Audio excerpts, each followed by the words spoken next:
ubaye ari nk'umuyobozi w'igihugu cy'igihangange ku isi ariko ukaba uhanganiye ubuhangange n'ikindi gihugu nacyo cy'igihangange ariko gikora byose ngo inyungu zawe ntizigerweho, wakora iki? Ubaye uyobora igihugu ariko uwo muhanganiye ubuhangange agahora akora byose ngo isi yose iguha akato, wabikoraho iki? Uko byagenda kose wakora ku buryo abanzi b'umwanzi wawe bahinduka inshuti zawe, kandi ugakora byose ngo muhuze imbaraga muhangane n'uwo mwanzi muhuriyeho. Ibi ni byo Uburusiya burimo gukora, kubera ko Amerika ikora byose ngo Uburusiya buhabwa akato kandi buhezwe ku ruhando mpuzamahanga. Ubu hari amahirwe ko umwanzi wese wa Amerika ashobora kuba inshuti y'Uburusiya mu buryo bworoshye. Ikindi cyane ni umubano w'Uburusiya na Iran ushingiyeho. Iran nayo ni igihugu cyiteguye gufasha no gushyigikira uwo ari we wese witeguye kubangamira inyungu za Leta Zunze Ubumwe za Amerika. Hashize iminsi havugwa ko Iran yaba irimo gufasha Uburusiya ibuha intwaro zo kwifashisha mu ntambara burimo kurwanamo na Ukraine. Uburusiya ntabwo bwigeze bubihakana, ndetse uyu munsi bwavuze ko Iran ari umufatanyabikorwa wabwo w'ingenzi. Umuvugizi w'ibiro bya Perezida w'Uburusiya Dmitry Peskov yavuze ibi mu gihe umuryango w'ubumwe bw'Uburayi wavuze ko ufite amakuru yizewe yerekana ko Iran iha misile ingabo z'Uburusiya zirwana na Ukraine. Uburusiya na Iran byarushijeho kugirana umubano mwiza kuva Uburusiya bwatangiza intambara kuri Ukraine mu kwezi kwa kabiri mu 2022. Iran inavugwaho gufashisha Uburusiya drone zikoreshwa muri iyi ntambara.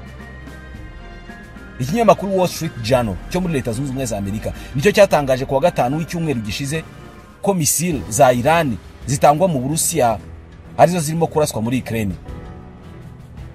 Kuri uyu wa mbere umuryango umwe bw'Uburayi nawo wemeje ibi ngibi. Umuvugizi w'uyu muryango yavuze ko ibihugu biwugize bisangira amakuru nk'aya ngaya, kandi yaburiye ko nibyemezwa bidasubirwaho ko ibi ngibi ari ukuri ngo Iran izafatirwa ibindi bihano bishya n'uyu muryango. Iran yahakanye ibi ngibi, ariko birasa naho umuvugizi w'ibiro bya Perezida Putin yananiwe gukurikira iyo nzira yo kubihakana ngo nawe abihakane. Yavuze ati iriya raporo natwe twayibonye, atari ko ntabwo buri gihe ibintu nka biriya bisohotse biba bivuze ko ari ukuri. Iran ni umufatanyabikorwa wacu w'ingenzi.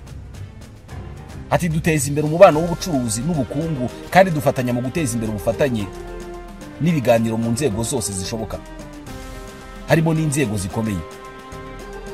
Leta Zunze Ubumwe za Amerika zihanangirije Iran zibuza kohereza misile mu Burusiya. Leta Zunze Ubumwe za Amerika zavuze ko ibingibi ari byo bituma intambara itarangira. Kandi ubwo kuri uwo munsi kuwa gatanu nibwo umunyamabanga wa Leta Zunze Ubumwe za Amerika ushinzwe ingabo Lloyd Austin yari yemeye ko Amerika igiye guha Ukraine miliyoni 250 z'amadolari yo kugura intwaro nshya. Uyu munsi abayobozi ba Iran bahakanye ibi bashinjwa byo gufasha Uburusiya. Umuvugizi wa Minisiteri y'Ububanyi n'Amahanga ya Iran Nasser Kanani mu kiganiro yagiranye n'abanyamakuru yagize ati twamaganye ibivugwa ku ruhare rwa Iran mu kohereza intwaro ku ruhande rumwe rw'intambara irwanwa hagati y'Uburusiya na Ukraine. Ati abashinja Iran ibi ngibi nibo bari mu bihugu bya mbere byohereza intwaro nini kandi nyinshi ku ruhande rumwe rw'intambara. Yongeraho ko Tehran itari mu ntambara muri Ukraine. Uburusiya bugomba kuba bwirinze guhakana ibi ngibi kubera ko ibihugu byo mu burengerazuba bw'isi byakoze byose bishoboka ngo Uburusiya buhabwa akato bwisange nta nshuti busigaranye ku isi yose. Uyu munsi iki gihugu gikeneye kwereka abanzi bacyo ko nubwo bagikomanyirije ariko kigifite inshuti zishobora kugifasha muri iyi ntambara igiye kumara imyaka 3 igishyamiranyije na Ukraine. Umuryango w'ubumwe bw'Uburayi nawo wahise wihutira gushyigikira ibi birego bya Leta Zunze Ubumwe za Amerika. Turimo gushakisha andi makuru hamwe n'ibihugu bigize uyu muryango, kandi biramutse byemejwe iri tangwa ry'intwaro ryaba ryerekana ko ibintu birimo kuba bibi cyane mu gushyigikira Uburusiya mu ntambara y'ubushotoranyi kuri Ukraine. Niko umuvugizi w'umuryango w'ubumwe bw'Uburayi Peter Stano yavuze. Ati abayobozi b'umuryango w'ubumwe bw'Uburayi bose bahurije ku kintu kimwe kandi gisobanutse. Umuryango w'ubumwe bw'ibihugu by'Uburayi uzitabira byihuse kandi ku bufatanye n'abafatanyabikorwa bawo mu gufata ingamba nshya kandi zikomeye zo gukumira Iran. niko yavuze. Ibihano Amerika n'Uburayi bafatiye Uburusiya nibyo byabusunikiye kwerekeza kuri Iran na Korea ya Ruguru kugira ngo abariho igura intwaro. Mu cyumweru gishize Ukraine yagaragaje ko itewe impungenge no kwiyongera k'ubufatanye mu bya gisirikare hagati ya Tehran na Moscow. Yavuze ko ibi bihugu bibiri bidatera Ukraine gusa ahubwo ko binafite gahunda yo gutera Uburayi. Perezida Zelensky yasabye umuryango mpuzamahanga kongera igitutu kuri ibi bihugu byombi.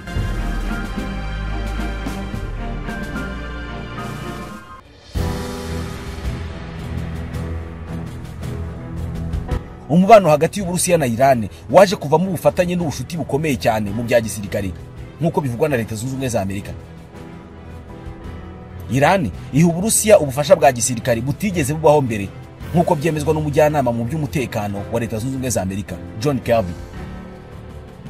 Mu mwaka ushize Leta Zunze Ubumwe za Amerika zavuze ko zabonye amakuru agaragaza ko ibyo bihugu byombi Iran n'Uburusiya birimo gusuzuma uburyo bwo gukorana mu gukora indege zitagira abapilote drone ngo zizakoreshwa muri iyi ntambara.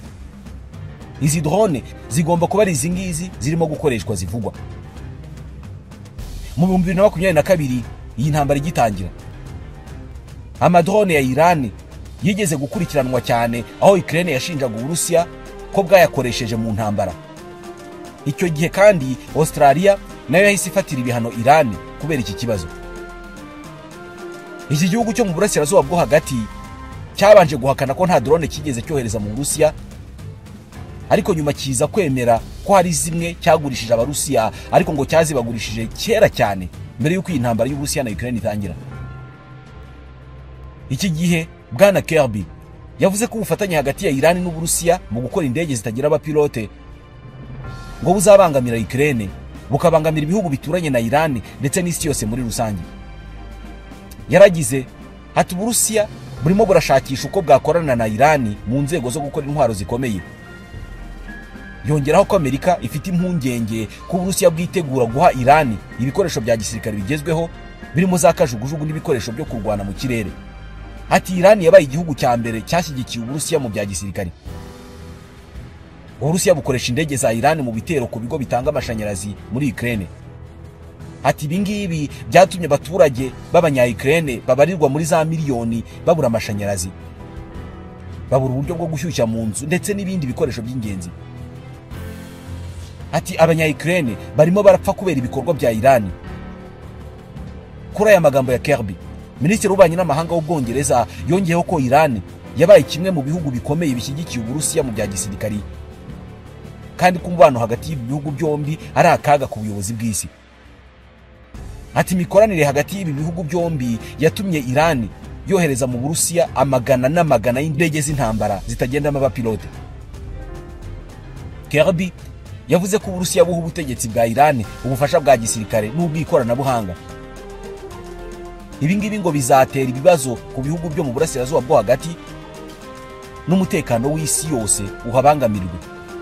Avuga ko Leta Zunze Ubumwe za Amerika zisanga inkunga ya gisirikare Iran iha Uburusiya ishobora kwiyongera mu mezi ari imbere, mu gihe Uburusiya bugerageza kwegeranya intwaro nyinshi harimo na za misile zirasa kure amagana. Ukraine ishinja Iran guha Uburusiya indege za drone z'ubwiyahuzi ziherutse gukoreshwa mu bitero byinshi byahitanye abantu benshi. Ni za ndege bagurutsa zageraho zigomba kurasa zigashwanyuka zigahitana byinshi. Nyuma yo kubihakana, Iran yaje kwemera ko yohereje mu Burusiya drone nkeya mu mezi make mbere y'intambara yo muri Ukraine. Perezida Volodymyr Zelensky wa Ukraine yavuze ko ibi ngibi ari ibinyoma kandi ko Ukraine yarasaga drone za Iran hafi 10 buri munsi. Australia icyo gihe yahise ifatira ibihano bikomeye abanya-Iran batatu hamwe n'umushoramari wo muri Iran kubera ko bahaye Uburusiya indege z'intambara zitagendamo abapilote zakoreshejwe mu gitero muri Ukraine. Minisitiri w'Ububanyi n'Amahanga wa Australia icyo gihe yanditse ibaruwa yasohotse mu kinyamakuru cyitwa Sydney Herald igira iti gutanga indege zitagira abapilote mu Burusiya bigaragaza uruhare rwa Iran mu guhungabanya umutekano w'isi. Uru rutonde rwerekana ko abantu bose baho Uburusiya intwaro bazahura n'ingaruka. Yatangaje ibindi bihano byafatiwe abantu 19 n'amashyirahamwe abiri harimo igipolisi cya Iran gishinzwe imyitwarire gishinjwa gukandamiza abari mu myigaragambyo yo kwamagana leta nyuma y'urupfu rw'uwitwa Mahsa Amini. Uyu ni umugore w'imyaka 22 waguye muri gereza muri Iran. Yari yarafunzwe azira ko yagaragaye mu ruhame yambaye imyambaro itandukanye niyemewe muri iyi Repubulika ya Kiyisilamu. Hari mu 2022. Izi raporo nshya zishinja Iran gufasha Uburusiya zije mu gihe umubano wa Iran na Amerika ari mubi cyane. Mu ntangiriro z'ukwezi kwa munani hari iperereza ryakozwe n'inzego z'ubutasi za Amerika rigaragaza ko Iran ishaka kwica Donald Trump. Raporo y'izo nzego yagaragazaga ko kuri Iran ngo Trump aramutse arashwe bwaba ari uburyo bwiza bwo kwihorera mu kuburizamo ko yatorerwa kongera kuyobora Leta Zunze Ubumwe za Amerika mu matora ateganijwe. Ntabwo ari Iran ishaka kwivanga mu matora ya Amerika gusa. Igihugu nk'Uburusiya kiri mu bihugu bishaka kuyivangamo nkuko byagenze mu myaka yashize, niko Amerika ivuga. Mu matora yo mu 2016 no mu yo mu 2020 Amerika ishinja Uburusiya by'umwihariko ko bwakoze byose kugira ngo bufashe umukandida w'ishyaka ry'abarepublicain Donald Trump gutsinda. No muri aya matora yo muri uyu mwaka Leta Zunze Ubumwe za Amerika zivuga ko bikiri kwa kundi. Uburusiya nanone ni Trump bwahisemo. Uburusiya bushaka umukuru wa Leta Zunze Ubumwe za Amerika wazahagarika gutera Ukraine inkunga za gisirikare. Ekipe yo kwiyamamaza kwa Trump ihakana imyanzuro y'izi nzego ikavuga ko Uburusiya butarimo buragerageza kumufasha. Ku rwego rumwe n'Uburusiya, Leta Zunze Ubumwe za Amerika zishyira ku rwego rumwe Ubushinwa na Iran nk'abanzi bakomeye. Muri rusange nk'uko ubutasi bwa Amerika bubyemeza, intego nyamukuru y'Uburusiya, Ubushinwa na Iran ni ukuyobya abaturage ba Leta Zunze Ubumwe za Amerika bagomba gutora ndetse bagasunikirwa gutera icyizere demokarasi yabo. Minisitiri w'ingabo wa Leta Zunze Ubumwe za Amerika Lloyd Austin mu kiganiro n'abanyamakuru aherutse kuvuga ko abanzi barimo baragerageza Amerika, ariko ngo Amerika ihora iryamiye amajanja. Ati ni ibintu bihoraho, bahora batugerageza, nta numwe bitungura. Ati ndatekereza ko tuzakomeza kubibona. Atariko rero nanone dufite igisirikare cya mbere gikomeye ku isi gifite ubushobozi butagereranywa. Ati ntabwo tuzatezuka kurengera iki gihugu. Iyi ngingo y'igisirikare yazanyemo ishobora kubisobanuye ko Leta Zunze Ubumwe za Amerika ziniteguye kwinjira mu ntambara n'Uburusiya, Iran cyangwa se Ubushinwa.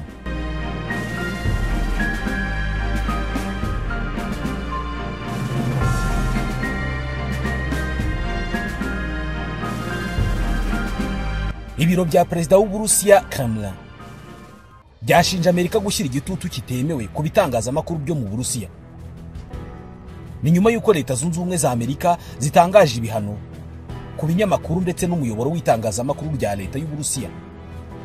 Umuvugizi w'ibiro bya Perezida w'Uburusiya Bwana Dmitry Peskov yatangarije abanyamakuru ko Amerika irimo iragerageza gukora ku buryo ukuri kwibera mu Burusiya kutamenyekana ku isi. Leta Zunze Ubumwe za Amerika zirimo zirakumira abatuye isi ngo ntibagira amahitamo atandukanye kubirebana no kubona amakuru. Icyo ni igitutu cyeruye, niko Bwana Peskov yavuze. Minisiteri y'Ubutabera ya Leta Zunze Ubumwe za Amerika yashinje Dmitry Simes, umuterankunga ukomeye w'itangazamakuru ry'Uburusiya, ndetse n'umugore we Anastasia Simes. Amerika ibashinja kurenga ku bihano bya Amerika. Ibi byabaye umunsi umwe nyuma yo gushinja abakozi babiri ba televiziyo ya leta mu Burusiya, Russia Today cyangwa se RT, ndetse n'abanditsi bayo bakuru bashingwa kugerageza kugira uruhare mu matora ya Perezida wa Leta Zunze Ubumwe za Amerika azaba mu kwezi kwa 11 muri uyu mwaka. Abantu 10 n'ibigo bibiri byafatiwe ibihano na Departement y'Imari ya Leta Zunze Ubumwe za Amerika barimo umwanditsi mukuru wa RT Margarita Simonian ndetse n'umwungirije Elizaveta Brodsky. Bwana Peskov yavuze ko Amerika ikomeje gushyira igitutu ku baturage b'Uburusiya ndetse no ku bigo by'Abarusiya. Yavuze ko Amerika irimo kwibasira abantu bafite akazi ko kumenyesha isi yose ibibera mu Burusiya. Ngo Leta Zunze Ubumwe za Amerika zirashaka ko amakuru y'Uburusiya aturuka mu bitangazamakuru by'Abanyamerika biboga amakubi. Wa muherwe twavugaga mu kanya ufashe itangazamakuru mu Burusiya witwa Siemens we n'umugore we bahaniwe ko ngo bakiriye impano ya miliyoni 1 y'amadolari ndetse n'imodoka n'umushoferi babihawe na Channel 1. Iyi ni televiziyo yo mu Burusiya. Iyi televiziyo kandi yahanwe na Leta Zunze Ubumwe za Amerika mu mwaka wa 2022 kubera ibitero by'Uburusiya kuri Ukraine. Ibi bihano bije mu gihe ibirego by'uko Uburusiya burimo kwivanga mu matora yo muri Leta Zunze Ubumwe za Amerika nabyo byongeye kuzamuka.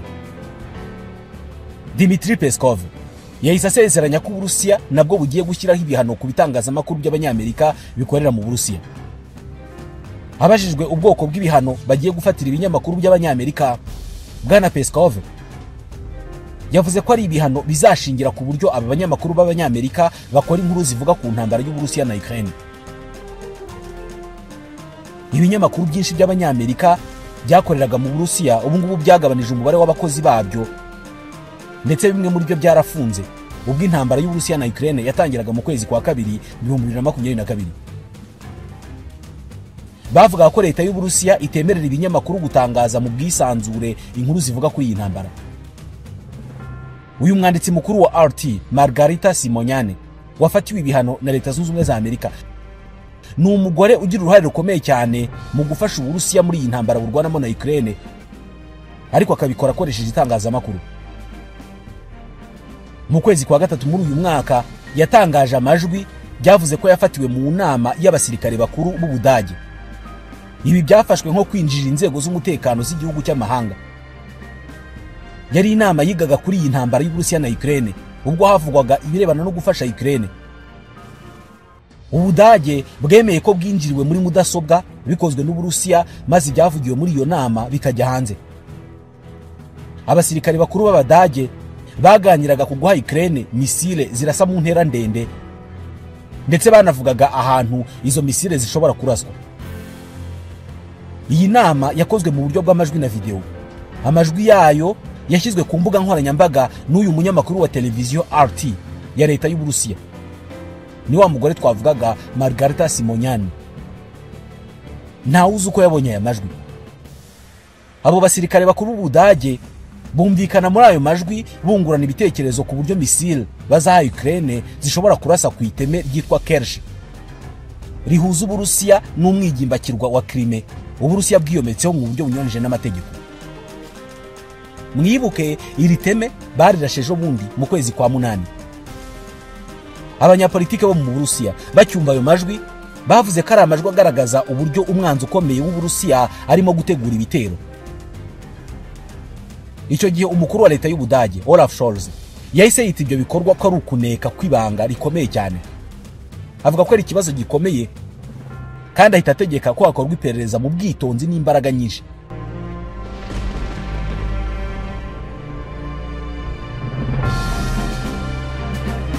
Ikinyamakuru Der Spiegel cyo mu Budage cyatangaje ko iyo nama yo mu buryo bw'iyakure itakorewe ku muyoboro w'ibanga w'imbere mu gisirikare cy'Ubudage,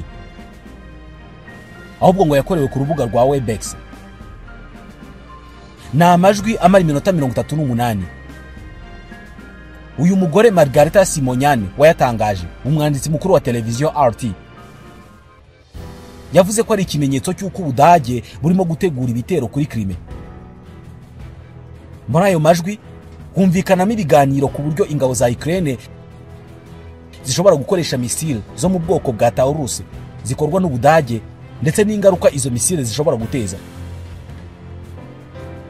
Umugore uvugira Minisiteri y'Ingabo y'Ubudage yabwiye ibiro ntaramakuru AFP ko ikiganiro cyo mwibanga cy'igisirikare cy'Ubudage kirwanira mu kirere cyumvirijwe ko nta gushidikanya. Ariko yavuze ko adashobora kuvuga nta gushidikanya niba amajwi yumvikana yarahinduwe mbere yuko atangazwa. Maria Zakharova, umuvugizi wa Minisiteri y'Ububanyi n'Amahanga y'Uburusiya, yahise asaba Ubudage gutanga ibisobanuro byihuse. Ati amagerageza yo kwirinda gusubiza ibibazo azafatwa nko kwemera icyaha. Bwana Dmitry Medvedev, umuyobozi wungirije w'akanama gashinzwe umutekano mu Burusiya, yahise yandika ku rubuga rwa Telegram. Ati abakeba bacu b'igihe kirekire cyane, no kuvuga Abadage, bahindutse nanone abanzi bakomeye bacu. Atumva ukuntu mu buryo bwimbitse kandi bureba akantu ku kandi baganira ku gutera ubutaka bwacu bakoresheje misile zirasa mu ntera ndende. ati muri aya majwi haranumvikanamo uburyo bahitamo ahantu ho kurasa ndetse baraganira uburyo bwo kugirira nabi cyane bishoboka igihugu cyacu kavukire n'abaturage bacu. Minisitiri w'ububanyi n'amahanga w'Uburusiya Sergei Lavrov icyo gihe nawe yahise avuga ko icyo kiganiro cyagaragaje imigambi y'ubucakura y'ingabo z'Ubudage, avuga ko zishyize hanze mu buryo bugaragara. Ukraine iki gihe yashakaga ko Ubudage buyiha misile za Taurus zifite ubushobozi bwo kurasa kugera mu ntera y'ibirometero 500. Icyo gihe chancelier w'Ubudage Olaf Scholz yari yarabyanze kubera ubwoba bw'uko byatuma intambara ifata indi ntera, gusa ibi baje kubyemera nyuma. Ubufaransa n'Ubwongereza bo bahaye Ukraine misile zitwa Scalp Egg cyangwa se misile za Storm Shadow, zombi zirasa mu ntera ya 1/2 cyaho Taurus ishobora kurasa. Roderick Kizveta wo mu bakomeye ku bya kera cyangwa se abakonservateur batavuga rumwe n'ubutegetsi bw'Ubudage yaburiye ko andi majwi na video bishobora gushyirwa ku karubanda. Icyo gihe yabwiye igitangazamakuru cyitwa ZDF cyo mu Budage ati ibindi biganiro byinshi nta kabuza byarafashwe ndetse bishobora gushyirwa ku karubanda mu gihe kiri imbere mu nyungu z'Uburusiya. Yavuze ko bishoboka ko icyo kiganiro cyashyizwe ku karubanda ku bushake n'Uburusiya hari icyo bugamije cyihariye, nko kubuza ko Ubudage butanga izo misile.